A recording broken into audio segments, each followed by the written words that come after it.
په کومه زمانه کې چې چا د قرآن د اهل قرآن به حرمتي کړې ده، د قرآن ګستاخی کړې ده، قرآن سره زیادتي کړې دي، الله پاک هغه په دنیا کې بالکل مټو کړی دي، نیستو نابود کړی دي، تباه کړی دي، ذلیل کړی دي، خوار کړی دي. قرآن مجید چونکې د قیامت د سحر پورې راتلونکو انسانانو د پاره د انسانیت درس دی، لائحه عمل دی او د جن منشور دی. په دې وجه باندې الله عز وجل تر د قیامت د سحر پورې چې د انسانان پیدا کوي نو د دې د منشور به دي ته من عن دقه شانتي رسي. الله عز وجل د دې حفاظت په خپل ذمه باندې غشته ده. د 400 عوام د 400 مسلمانان په خپل ایمان باندې کلک او تر تازه یادېدل،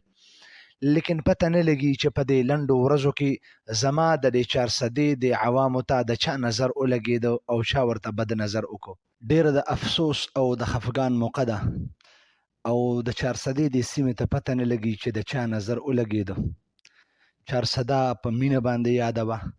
400 په امن باندې یادوه، 400 په محبت او په اخلاص باندې یادوه او 400 په ټوله دنیا کې په مهمان نوازۍ باندې یادوه.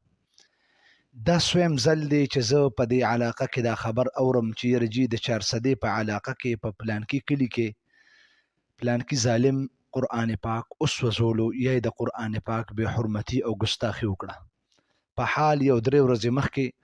د کلیاس په کلی کې بوبک کلیاس ورته وی او دا د 400 او مردان د موټر وین ښکته یو کلی دی. په دې کې په جمعات کې یو ظالم شرپسنده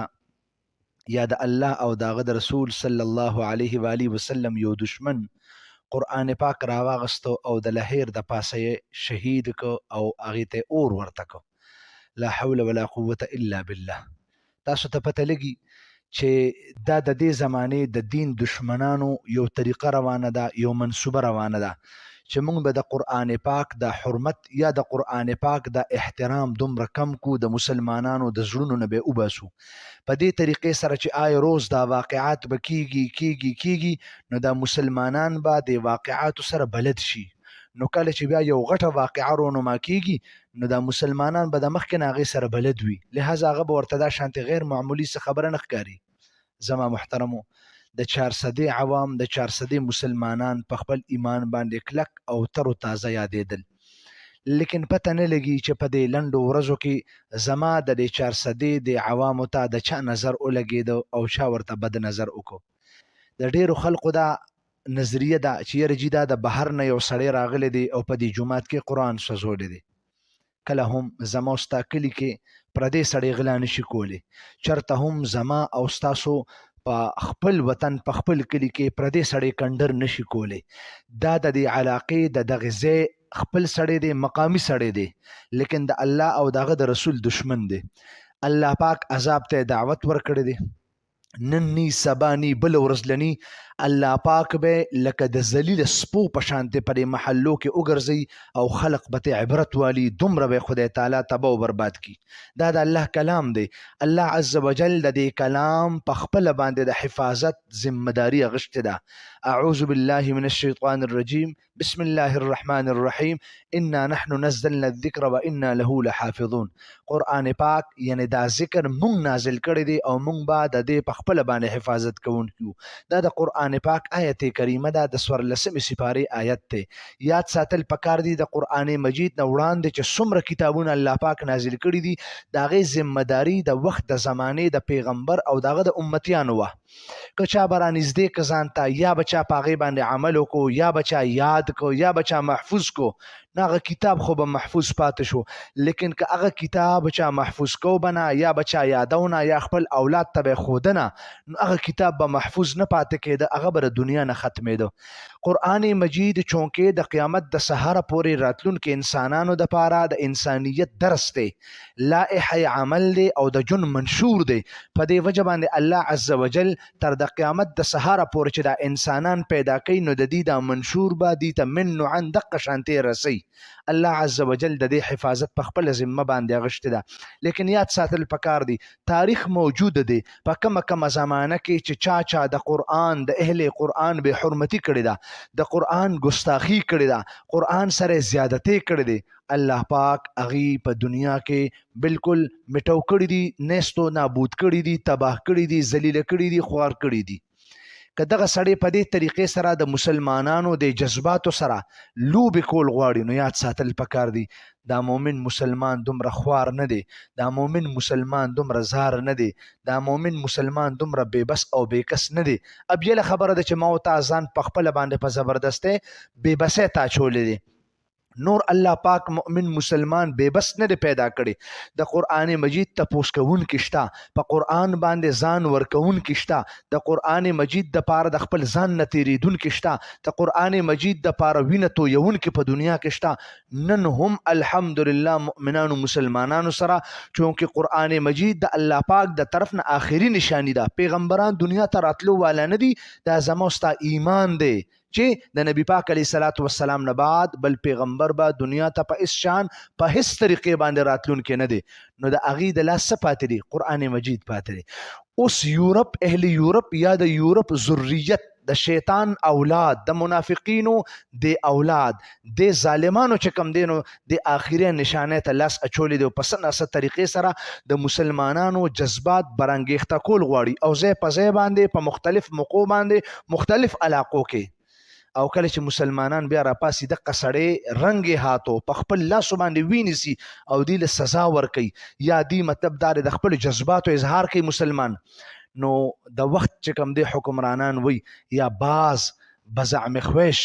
داسې خلق شته چې اغي لا ټکي دوه ټکي چې کوم دینو علم ورزینه او اغي په کتاب باندې صدسترس حاصل نه دی اغي وی رجی په خپل باندې دی سزا ورکول جیز دی کو ناجیز دی شل پیره د قرآن پاک ګستاخان او د سلو نه زیات چې کوم دی د نبی پاک علیه الصلاۃ والسلام د تقدیس او د حرمت ګستاخان دا د عوامو د مسلمانانو اونیول حکومت وخت له ورکړل لیکن حکومت وخت د دې لپاره نه سزا متعین کړی دا او نه ورله سزا ورکي بلکې یورپ ته چې کله داسې پته ولګي چې داسې یو انسان داسې یو ظالم د مسلمانانو جذباتو سره هغه چې کوم دی نو لوبې شروع کړي هغه قرآن مجید وسوځو د نبی پاک علیه الصلاۃ والسلام په شان کې ګستاخی وکړه نو یورپ والده داسې سړی د پاره بند ویزا فوري تور باندې د ټیکټ تنظیم وکي او دغه شپه په شپه باندې زمو حکمرانان اولیږي او بهر ملک ته انګلند ته یو زیتا بل زیتا او د قشانت اغه زین بیا لګیای لکه مختلف د تسلیمه نسرین په شان د سلمان رشدی په شان ته بیا لګیای د اغه زین د مسلمانانو باندې حمله کوي د دې په دین باندې حمله کوي د دې په شریعت باندې حمله کوي د دې په قرآن باندې حمله کوي معاذ الله د نبی پاک علیه الصلاۃ والسلام په حرمت او په تقدیس باندې حمله کوي د دې زمانه مسلمان لدا پکار دي چې یو طرف ته اهل باطل دا وی چې مونږ به قرآن ختم کو مونږ به د قرآن پاک به حرمتي کو د قرآن ګستاخی به کو قرآن پاک په نظریاتش کو اور ته به واچو دا به ختم کو دا غي د ختمولو عزم دی والحمدلله ثم الحمدلله بل طرف ته مسلمانانو لدا عزم کول پکار دي چې ان شاء الله دا قرآن پاک به مونږ په دې طریقې سره د دې ګستاخی ته بسوک پرېږدونه یو خدا چې د خپل لاس په ذریعه سره باغه منکو که د خپل لاس په ذریعه سره نه د جبه په ذریعه سره که د جبه په ذریعه سره نه د قلم په ذریعه سره او کو چاله الله پاک په کومه طریقې سره وس توفیق او خدای تعالی ورله طاقت ورکړي دی په هغه انداز کې به موږ د اسلام د شریعت د قرآن د رسول الله مبارک صلی الله علیه و آله وسلم د ختم نبوت دفاع کو موږ به داغي ملګرتیا کو موږ به داغي د بچاوي سوچ کو یو ادیب دی په کاردار چې د خپل قلم په داسې انداز کې استعمال کی چې د قرآن دشمنانو له مو توړ جواب ورکي کو یو سړی دغه خدای تعالی جبه ورکړی دا په داسې انداز کې چې هغه د جبه په ذریعه سره د قرآن پاک خدمت کولی شي د خپل جبه په ذریعه سره د قرآن پاک داسې خدمت وکي چې په دې دنیا کې د قرآن پاک علوم د قرآن پاک आवाज د قرآن پاک چې څومره در سره لپاره نازل شوی دی د قرآن پاک تبلیغ دا په دنیا کې عام کی کم انسان له الله پاک دولت ورکړي دی چې د دولت په ذریعه سره کم انسان له خدای تعالی جان ورکړي دی د خپل جان په ذریعه سره دومره د جذبات او اظهار کی چې کم انسان د قرآن پاک به حرمتي کول غواړي کم انسان ګستاخی کول غواړي چې هغه له داسې جواب ملو شي چې د آینده لپاره بیا د قرآن پاک ته د ګستاخۍ په نظر باندې ونه ګوري. نو زما به د 400 د عوامو نه دا درخواست وي چې خدای ته وګورئ، ځان باندې د خپل ځمکه تنګوي ما که الله پاک درته یو ځل په غضب باندې شو، یو ځل په غصه کې شو، نو 400 چرته چې د امن سیمه ده، 400 چرته چې د محبت سیمه ده، 400 چرته چې د خوشحالو مقام دی، 400 چرته چې د خوشحالو مرکز دی، 400 چرته چې د عزت او د قدر خاوندان پاتې شوي دي، چرته چې الله پاک دومره لوی لوی قدردان خلق پیدا کړی دی، یقین اوساتئ چې په دنیا کې د هغې مثال نه پیدا کیږي. زما په خیال باندې دا هر څه به ستاسو اوبه یوسي. که چرته د قرآن پاک ازار ووالی، خدای مکه دا 400 به ګورې تس نس شي، د دې د حسن بغارت شي، دا به ګورې تباه او برباد شي. او دا تاسو چې وینئ 400 په دې یادېږي، دا به خلق بیا په سپکو باندې یادوي، دا به خلق بیا په بدو باندې یادوي، دا به خلق بیا په ګستاخانو باندې یادوي، دا به خلق بیا په ګستاخو باندې یادوي، دا به خلق بیا په ضلالت باندې یادوي. نو زما د 400 عوامو ته دسبسته گزارش دی، د خدای د قرآن سره مینه وکړئ، په خپل کور کې په خپل معاشره کې حافظ قرآن پیدا کړئ، خپل بچونه د قرآن حافظان جوړ کړئ، خپل بچونه د قرآن عالمان جوړ کړئ، خپل بچونه د قرآن مجاهدین جوړ کړئ، خپل بچونه د قرآن مبلغین جوړ کړئ، خپل بچونه د قرآن مدرسین جوړ کړئ، خپل بچونه د قرآن پاک خادمان جوړ کړئ. کله چې ستاسو بچي د قرآن خادمان جوړ شو، الله تبارک وتعالی به دغه ظالمانو دشمنانو له اتوماتیک جواب ورکړي چې وای مونږ خو دا قرآن ختمول غوښتل، مونږ وایي چې د 400 د عوامو د دې زړونو نه به د قرآن پاک د مینه او د محبت وځي. الله پاک خو دی کې د قرآن دومره روزایو او دومره اوزلو او دومره پکې گیر چاپیره تو راتو کو چې الله پاک خدا ټول 400 په قرآن باندې منور کړه. نو ان شاء الله زمام دا عزم دی، تاسو خپل عزم وکړئ چې دا 400 چې دا د محبت ځای دی، دا 400 چې دا د امن او د خوشحالۍ مقام دی، 400 چې د غیرتمندو سرزمین دی، 400 چې د مجاهدینو علاقه ده، 400 چې دا د ختم نبوت ته مبلغینو علاقه ده، 400 چې دا د تبلیغیانو علاقه ده، 400 چې دا د لوی عالمانو مرکز دی،